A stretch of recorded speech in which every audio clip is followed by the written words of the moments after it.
अब आपको पाकिस्तान की एक ऐसी खबर बताते और दिखाते हैं जिसे सुनकर और देखकर आपको हंसी भी आएगी और पाकिस्तान पर तरस भी।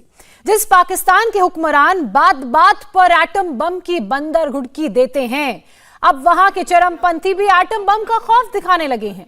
वो भी किसी देश को नहीं, सीधे IMF को, जिसके कर्जे से पाकिस्तान की इकॉनमी चलती है। तहरीक-ए-लब्बैक के मुखिया मौलाना साद रिजवी ने कहा है कि अगर इंटरनेशनल मॉनेटरी फंड यानी कि वर्ल्ड बैंक कर्ज नहीं दे रहे तो घबराने की जरूरत नहीं है। दाएं हाथ में कुरान लीजिए और बाएं हाथ में एटम बम और सीधे वहां पहुंच जाओ जहां उनका दफ्तर है, फिर देखो कर्ज कैसे मिलता है।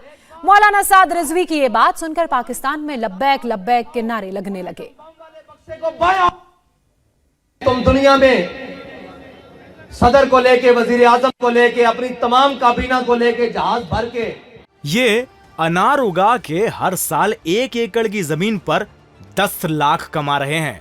उनसे सीखना है तो फ्रीडम ऐप को अभी डाउनलोड कीजिए। पाकिस्तान की इकोनॉमी बचाने के लिए चीफ ऑफ आर्मी स्टाफ को भी आगे लगाकर दुनिया में जाकर हर एक के दरवाजे पर भीख मांग रहे हो।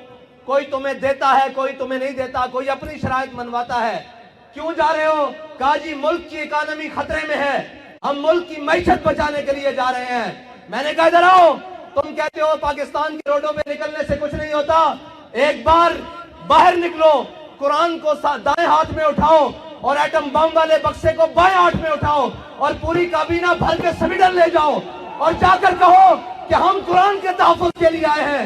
सारी कायनात की नेमतें अगर तुम्हारे पांव में ना आ गई तो हमारा नाम बदल के रख देना।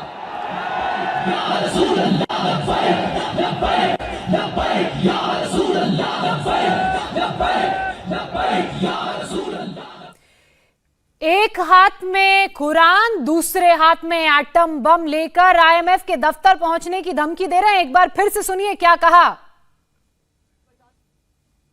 तुम दुनिया में सदर को लेके, वजीर आजम को लेके, अपनी तमाम काबीना को लेके जहाज भर के पाकिस्तान की इकोनॉमी बचाने के लिए चीफ ऑफ आर्मी स्टाफ को भी आगे लगाकर दुनिया में जाकर हर एक के दरवाजे पर भीख मांग रहे हो।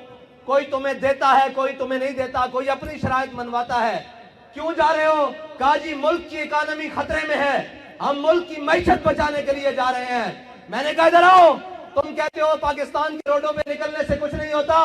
एक बार बाहर निकलो, कुरान को दाएं हाथ में उठाओ और एटम बम वाले बक्से को बाएं हाथ में उठाओ और पूरी काबीना भर के स्वीडन ले जाओ और जाकर कहो कि हम कुरान के तहफ़्फ़ुज़ के लिए आए हैं। सारी कायनात की नेमतें अगर तुम्हारे पांव में ना आ गई तो हमारा नाम बदल के रख देना।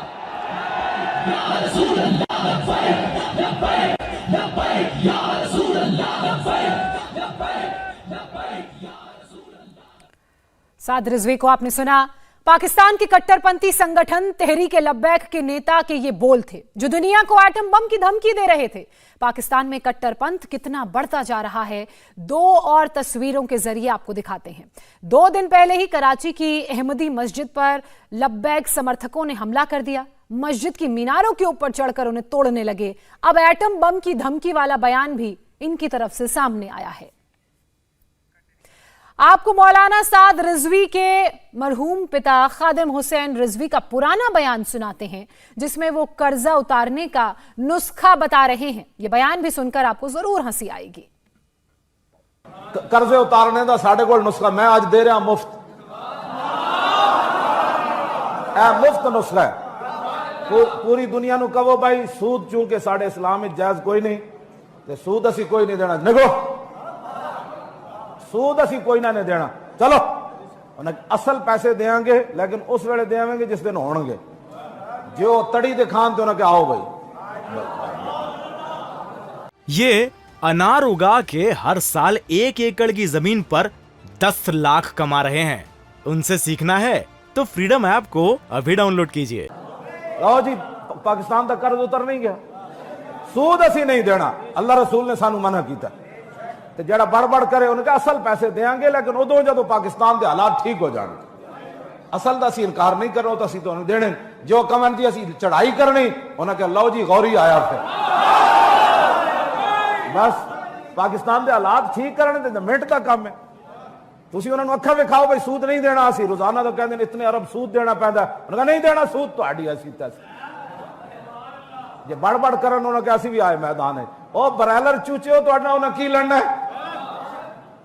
मैं आसिफ गफूर ਨੂੰ मुफ्त मशवरा दे रहे कहना पाकिस्तान पहले नंबर में आया है फौज भेजने में।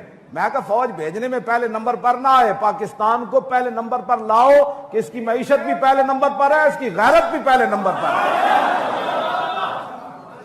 इंडिया टीवी हर वक्त हर जगह डाउनलोड करने के लिए सर्च करें India TV news Google play store या ऐप स्टोर पर।